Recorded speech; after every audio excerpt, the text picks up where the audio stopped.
मेघमुनि का आज संयम का प्रथम दिवस था और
कोई कोई मुनि उन्हें लांघ कर चले जाते थे। इस तरह उसके मन में असुविधा होने लगी। उसमें मुनि को आज नींद नहीं आ रही। पहली रात्रि है, पहले रात एक पक्षी का गाना बजा। मेरे मुनि विचार कर रहा है कि मैं तो आज ही यहाँ पर आया हूँ, आज ही मैंने संयम लिया है, संयम की मेरी पहली रात्रि है और आज ही मेरे ऊपर तो अवसर आ गया। मैंने तो सुना ही था कि संयम के जीवन में मान अपमान सभी को सहना पड़ता है, बहुत परीक्षण आते हैं और मेरे तो आज पहली ही रात्रि में ये मुनि मुझे कितना अवसर दे रहे हैं, मुझे ठोकरें मार कर जाते हैं, कोई मेरे ऊपर से लांघ कर जाता है, कोई मेरे सर को स्पर्श कर रहा है, कोई मेरे पेट को तो कोई मेरे पाँव को ठोकर मार कर जाता है। अन्य मुनियों के साधकों के स्पर्श से मेरे जो मुनि का चित्र उद्वेलित हुआ। वह विचार कर रहा है कि ये मुनि मुझे ठोकर मार रहे हैं, लेकिन किसी भी मुनि के मन में ऐसा कोई भाव नहीं था कि वे मेरे मुनि के शरीर को ठोकर मार रहे। वो तो आने जाने का एक ही मार्ग था, एक ही द्वार था, वहीं पर उनकी शैया लगी हुई थी। रात्रि की असावधानी के कारण और रात्रि के अंधकार के कारण मुनियों के आने जाने से उसके शरीर को उनका स्पर्श हो रहा था। लेकिन वे तो मुनि अनजाने में हुई इस भूल को अपने लिए ठोकर समझ गए। वो विचार करता है कि जब मैं घर में था, जब मैं राजमहलों में था, राजकुमार था, तो मैं मुनियों के पास आता था, तब तो ये मुझसे बड़े स्नेह से बातें करते थे, तब तो मुझे बहुत प्रेम देते थे। लेकिन अब जब मैं इन्हीं के समुदाय में सम्मिलित हो गया हूँ, तो अब इनका प्रेम मेरे प्रति खत्म हो गया है, समाप्त हो गया है और अब मुझे ये कुछ समझते नहीं है, अब मुझे स्नेह नहीं करते, अब मुझसे ये प्रेम से वार्तालाप नहीं करते। मेरे मुनि का वैराग्य बहुत उत्कृष्ट था। दीक्षा लेने का उत्साह भी बहुत ऊंचा था। उनका वैराग्य कितना उत्कृष्ट, कितना उत्कट था, ये सब आपने सुना ही है। उनके वैराग्य के सामने तो उनकी माता का मोह भी पराजित हो गया। संसार का कोई प्रलोभन उनके वैराग्य में बाधक नहीं बन पाया।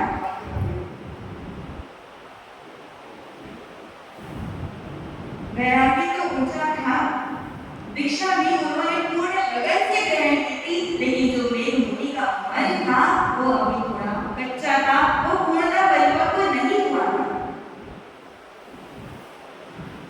इस मन को पक्का करने में कई जन्म लग जाते हैं। जीव अनादिकाल से इस संसार में भटक रहा है, कभी कहीं जन्म लेता है, कभी कैसी योनि में जन्म लेता है और अनंत काल से भटकते भटकते ये मन हमेशा संसार के वातावरण में रहा है, उसी में लिप्त रहा है। तो इसे टिकाने में, इसे स्थिर करने में बड़े बड़े साधकों को भी कितना कितना समय लग जाता है। तो मेरी मुनि तो आज ही दीक्षित हुई।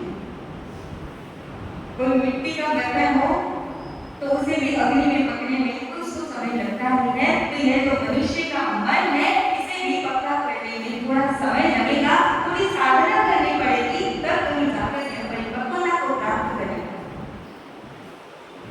इसीलिए जो छोटे मुनि होते हैं, छोटे साधक होते हैं, उन्हें हमेशा किसी गुरु की, किसी धर्माचार्य की आवश्यकता होती है। उन्हें गुरु के सानिध्य में रहकर उनके मार्गदर्शन, उनके उद्बोधन की, उनकी शिक्षाओं की आवश्यकता होती है, क्योंकि यह मन अत्यंत चंचल है, घोड़े की तरह हमेशा दौड़ता ही रहता है। एक बार अर्जुन ने श्री कृष्ण से कहा, चंचलम हि मनः कृष्ण प्रमाथि बलवत्तरः तस्याहं विग्रहं वन्दे वायुरेव दुष्करः। हे कृष्ण, हे वासुदेव, ये जो मन है, ये जो मेरा चित्त है, इसे तो वश में करना अत्यंत कठिन है, इसका निग्रह करना तो अत्यंत दुष्कर है। जैसे वायु को मुट्ठी में बंद करना असंभव है, इसी प्रकार इस मन को अपनी मुट्ठी में बांधना बहुत ही मुश्किल है। कृष्ण अर्जुन से कहते हैं, असंशयं हि महाबाहो अभ्यासेन कौन्तेय वैराग्येण च कहाते हे अर्जुन निसंदेह यह मन चंचल है, इसे जीतना बहुत ही कठिन है, इसे निग्रह करना अत्यंत दुष्कर है, लेकिन अभ्यास और वैराग्य के द्वारा इस मन का निग्रह करना भी संभव हो सकता है। यदि हम साधना का अभ्यास करें, अपने वैराग्य में प्रतिदिन प्रतिपल वृद्धि करते रहेंगे तो इस मन के भी हम एक दिन स्वामी बन जाएंगे। इस मन के ऊपर संयम का पुल बांधना अत्यंत कठिन है। उस पुल के ऊपर से गुजरकर अपनी मंजिल को प्राप्त करना कोई सामान्य कार्य नहीं होता है। प्रत्येक साधक के लिए इस संयम और मर्यादाओं की बाड़ बनाई जाती है। जैसे कि किसी की खेती हो तो उसके चारों ओर बाड़ बनाना है ताकि कोई भी पशु पक्षी कोई भी कीटाणु उसकी खेती को नष्ट न कर सके। इसी प्रकार जो संयम की खेती होती है, इसके चारों ओर संयम मर्यादाओं की, नियमों की, भगवान के उपदेशों की, उनकी पानी की बाड़ बनाई जाती है ताकि हमारे संयम रूपी खेती को बाहर के विकार, बाहर के रसायन इत्यादि नष्ट न कर सके। मेघ मुनि जो नव दीक्षित मुनि हैं, जिन्हें आज निद्रा नहीं आ रही, मुनियों के ठोकरों से जो परेशान और उद्विग्न हो रहे हैं, जिनका मन बहुत ही शुद्ध हो रहा है, ऐसी विशुद्धता के क्षण में उनका मन डामाडोल। वो विचार करने लगा कि मैं तो अपने राजमहलों में ही अच्छा था, मैं तो इतना बड़ा राजकुमार था, आगे जाकर मैं तो राजा बनता, पूरे राज्य करते थे, देशों में मैं राज करता, लेकिन यहाँ तो मेरी कोई महत्ता ही नहीं, मेरा कोई आदर सम्मान नहीं करता है। वास्तव में बात यह थी कि मेघ मुनि के अंतर में से अभी तक राजकुमार होने का अहम निकला नहीं था। उसे अपने राजकुमार होने का अभिमान था, इसीलिए वो उन साधकों की सामान्य से स्पर्श को अपने लिए ठोकर समझ रहा था। लेकिन मुनियों के मन में कोई भी ऐसा बुरा भाव, बुरा विचार उसे कष्ट देने का नहीं। मेघ मुनि के मन की उछल कूद का परिणाम आखिर यहाँ तक आ गया। वह विचार करने लगा कि आज तो एक ही रात्रि व्यतीत हुई है, तो मेरे साथ ऐसा दुर्व्यवहार किया जा रहा है। इन मुनियों का इस प्रकार का मेरे प्रति व्यवहार है, अगर इनके साथ मैं पूरी जिंदगी रहूंगा तो मेरा पूरा जीवन कैसे व्यतीत होगा। मैं इस जीवन में नहीं रह सकता, ऐसा अपमान मैं नहीं सह सकता। मैं तो प्रातःकाल होते ही भगवान के पास जाऊंगा, उन्हें मुनि का वेश सौंप दूंगा और पुनः अपने राजमहल में जाकर सुखपूर्वक रहूंगा। जब मन गिरता है तो जीवन भी गिरने लगता है। जब मन ऊंचा उठता है तो जीवन भी ऊपर उठने लगता है। मन के हार एक हार है, मन के जीते जीत। कष्ट किसके जीवन में नहीं आते, सुख और दुख किसकी जिंदगी में नहीं होते हैं। जितने भी तीर्थंकर आश्रम हुए हैं, जिन्होंने मुक्ति को प्राप्त किया है, उन्होंने अपने कर्मों को क्षय करने की प्राप्त किया है और कर्मों को क्षय करने के लिए नाना प्रकार के उपसर्ग और परिश्रम को सहन करने ही पड़ते हैं। मेघ मुनि बहुत ही चंचल था, उसका चित्त विक्षोभ से भरा पड़ा है। उसके मन में मुनियों के प्रति नफरत का भाव आ रहा है और विचार कर रहा है कि मैं तो ये संयम का जीवन त्याग कर अपने घर चला जाऊं। एक छोटे से कष्ट से, छोटी सी घटना से मेघ मुनि आज इतना घबरा गया कि अपने लक्ष्य से वो इतना दूर चला गया। आदमी को इस दुनिया में मुसीबत कहाँ नहीं, आदमी को इस दुनिया में मुसीबत कहाँ नहीं है। कौन सी ऐसी जमीन जहाँ आसमान नहीं। सुख और दुख, धूप और छांव की तरह सबके जीवन में आते हैं। गृहस्थ के जीवन में भी अनेक दुख हैं, संयम के जीवन में भी अनेक कष्ट होते हैं। केवल जीवन के अनुरूप उसका रूप बदल जाता है, उसका दृश्य बदल जाता है।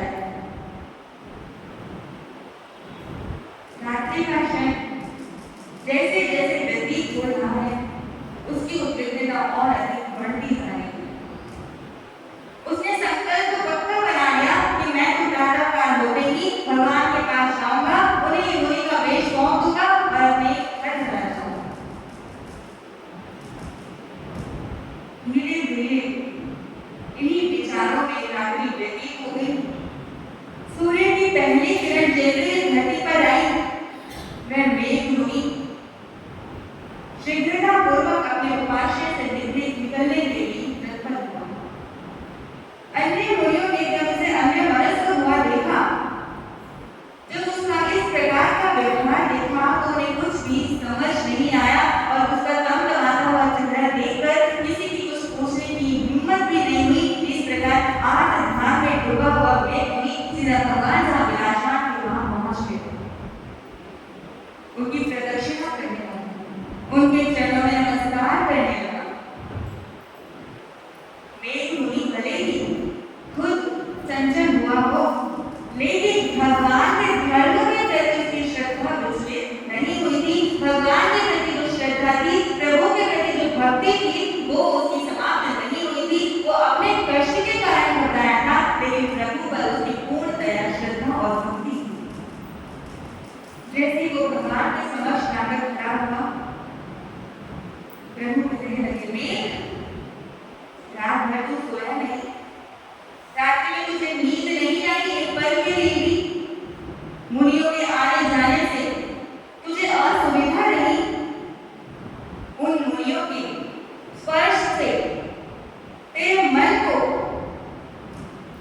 शांति नहीं मिली, तो सुखपूर्वक नींद नहीं ले पाया और तू ऐसा विचार करके आया है कि आज तू इस सैय्यद के वेश को उतार कर पुनः राजकुमार बन जाएगा।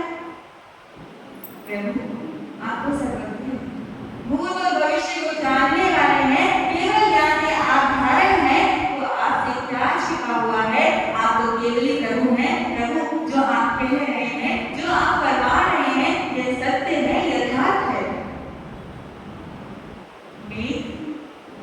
आज तो एक छोटे से कष्ट से घबरा गया, जबकि ये तुम्हारे लिए कष्ट नहीं था, किसी कोई के मन में तुम्हें कष्ट देने का कोई दुर्भाव नहीं था। और यदि संत के मन में दुर्भाव होता भी है तो वो संत कहलाने योग्य नहीं है। संत तो वही है जिसके अंदर में, जिसके मन में कोई दुर्भावना नहीं होती, जो दुर्भावनाओं से रहित होता है, वास्तव में वही संत होता है। और उन संतों के मन में मेरे प्रति वैसा ही स्नेह है जैसे पूर्व में था, वो वैसा ही मुझसे प्रेम करते हैं जैसे पूर्व के समय में करते थे। लेकिन तुम अपने विचारों को नीचे गर्त में गिरा हुआ है। तू अपने जीवन को तो देख, तुझे मनुष्य का जीवन प्राप्त हुआ है, तेरा वैराग्य कितना ऊंचा है, तुझे कितने लगन के साथ इच्छा ग्रहण की है, लेकिन इतना ऊंचे लक्ष्य को प्राप्त करने के लिए तू अपने आदर्श को ऊंचे बना। ऊंची मंजिल को पाने के लिए विचार भी ऊंचे होने चाहिए। जिस जीवन से तू पतित होने जा रहा है, यह जीवन मनुष्य के लिए अत्यंत दुर्लभ होता है, जो तुझे इस भव में सुलभ हुआ है। तू अपने अतीत को नहीं जानता, तुझे नहीं पता कि तूने कैसे कैसे कष्ट सहे थे, उसके परिणाम स्वरूप तुझे आज ये मनुष्य का देह प्राप्त हुआ है। तू अपने जीवन को समझता ही नहीं है।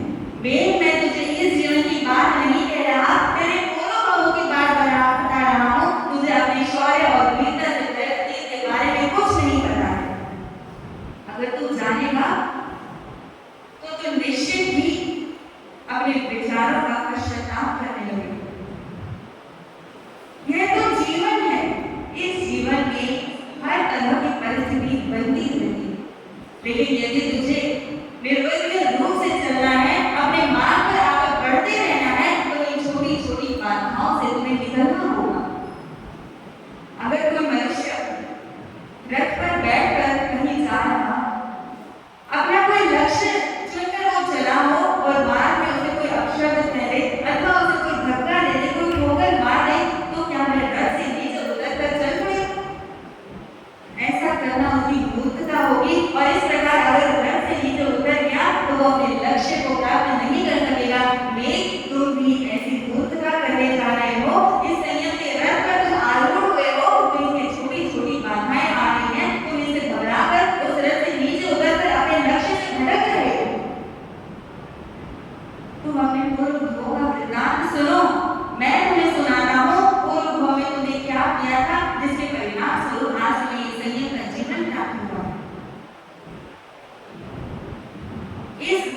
तीसरे भूपूर्व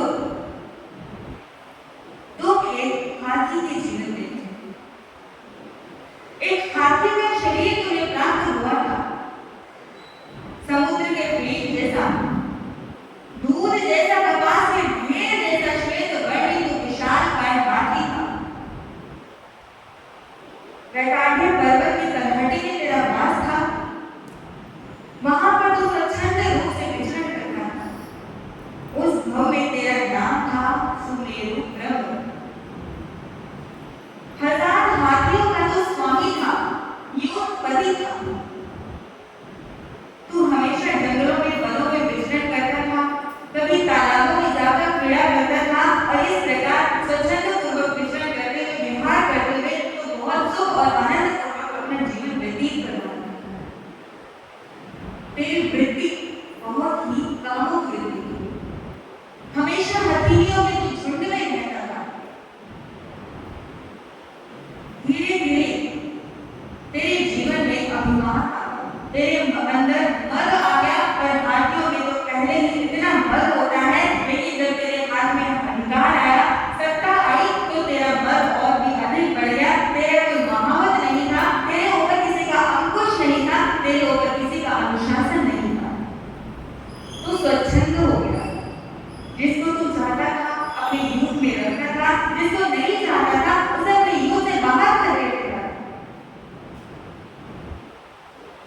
जिस जंगल में तुम रहते थे, एक बार उस वन में बांस के वृक्षों से आपस में घर्षण होने के कारण अग्नि का प्रकोप फैल गया। ग्रीष्म ऋतु का समय था, जब दो बांस आपस में घर्षित होते थे, तो इस प्रकार करते करते अग्नि फैल गई और अग्नि इतनी बढ़ती चली गई कि वह दावानल का रूप ले गई। वन में दावानल का जब प्रकोप फैला, तो सभी पशु पक्षी अपने प्राणों को बचाने के लिए इधर उधर भागने लगे। कितने ही पशु पक्षी वहां मारे गए, जलकर भस्म हो गए। तू भी अपने प्राणों की रक्षा के लिए कोई सुरक्षित स्थान खोजने लगा। प्यास के मारे तेरा बेहाल हो रहा था, इधर उधर तू पानी ढूंढ रहा था, तुझे कहीं जल की एक बूंद नहीं मिल रही थी। अग्नि के कारण सारा पानी सूखकर कीचड़ बन चुका था। भटकते भटकते तूने कोई तालाब नहीं छोड़ा, तूने कोई गड्ढा ऐसा नहीं छोड़ा जहां तू पानी की लालसा में, उसकी खोज में ना गया। भागते भागते तुझे एक तालाब दिखाई दिया, तुझे वहां पर थोड़ा सा पानी दिखाई दिया और तुरंत तूने उस तालाब में छलांग लगा दी। लेकिन उस तालाब में पानी तो कम था और कीचड़ अधिक था। छलांग लगाकर तू किनारे से तो दूर हो गया, लेकिन पानी तक तू नहीं पहुंच सका। उस कीचड़ में, उस दलदल में तेरा भारी शरीर धंसता चला गया। तू सूंड को लंबा करके पानी तक पहुंचाने की कोशिश करता रहा, लेकिन तेरी सूंड तक पानी की एक बूंद भी न पहुंच सकी। उसी समय कोई और दूसरा युवा हाथी पानी की तलाश में वहीं पर पहुंच गया। जब उसने तुम्हें देखा, तो उसके मन में वैर का भाव जागृत हो गया, क्योंकि एक समय उस युवा हाथी को तुमने अपने तीखे दांतों से मार मार कर अपने युग से बाहर निकाल दिया था। उसका कोई अपराध नहीं था, बिना किसी अपराध के तुमने विद्वेष के कारण उसे अपने युग से बाहर कर दिया। तब तुम्हारे पास अधिकार था, तुम उस युग के स्वामी थे, तुम्हें किसी को कुछ कहने का कोई अधिकार नहीं था, तुम्हें कोई कुछ कह नहीं सकता था। लेकिन आज तुम्हें उस दलदल में फंसा हुआ उस युवा हाथी ने देखा, उसने विचार किया, आज उचित अवसर है कि मैं अपने उस विद्वेष का उसका बदला ले। उसके मन में प्रतिशोध की ज्वाला भड़क रही थी और वह उसी तालाब में उतर गया और उस कीचड़ में फंसे हुए जब देखा, तो उसने अपने तीखे दांतों से तुम पर प्रहार करना शुरू कर दिया। तुम बुरी तरह से घायल हो गए थे और समय तुम्हें वेदना होने लगी। ना तो तुम्हें पानी मिला, ना तुम्हें खाने के लिए कुछ मिला, ना तुम्हें कोई रहने के लिए सुरक्षित स्थान मिला। उस अग्नि के प्रकोप से बचकर तुम इस तालाब में आए, तो यहाँ कीचड़ के दलदल में तुम फंस गए, यहाँ से निकल भी ना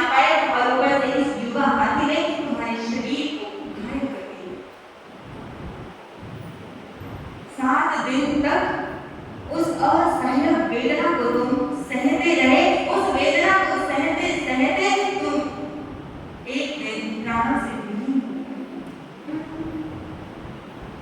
पूरा 120 वर्ष का आयु भोग कर तुमने उस हाथी का विनोद त्याग किया। कैसा कष्ट में तुमने उस जीवन में सहा था, उस युवा हाथी के दांतों का कितना तीखा प्रहार तुमने सहन किया था, तो वह तो कितना बड़ा उपसर्ग था। आज तुम इस छोटी सी ठोकर से घबरा हुए हो, आज तुम इतने विचलित हो गए हो, ये तुम्हारे लिए शोभा नहीं देता है। तुम विचार तो करो, जरा अपने जीवन को देखो तो सही, तुम क्या थे और क्या हो गए हो। ऊंचा कुल तुम्हें प्राप्त हुआ है, महाराज श्रेणी जैसे सम्यक दृष्टि पिता तुम्हें प्राप्त हुए हैं, और ऐसा संयम का मार्ग, ऐसे वीतराग परमात्मा, ऐसे धर्माचार्य जिसे प्राप्त हुए हैं, ऐसे जीव को अपने मार्ग से विचलित होना शोभा नहीं देता है। प्रभु उसे उसके पूर्व भवों का वृत्तांत सुना रहे हैं। भगवान ने उसे आज से पूर्व के तीसरे भव का वृत्तांत सुनाया है कि उस भव में हाथी के जन्म में तूने कैसा भयंकर कष्ट सहा। अब उसके आगे वो हाथी मृत्यु को प्राप्त करके आगे कहाँ जन्म लेता है, किस प्रकार जीवन व्यतीत करता है, और क्या ऐसा कौन सा धर्म काम वो करता है कि जिसके फलस्वरूप उसे मनुष्य का जीवन प्राप्त हुआ है, संयमी जीवन प्राप्त हुआ है। इन सभी बातों की चर्चा हम आगामी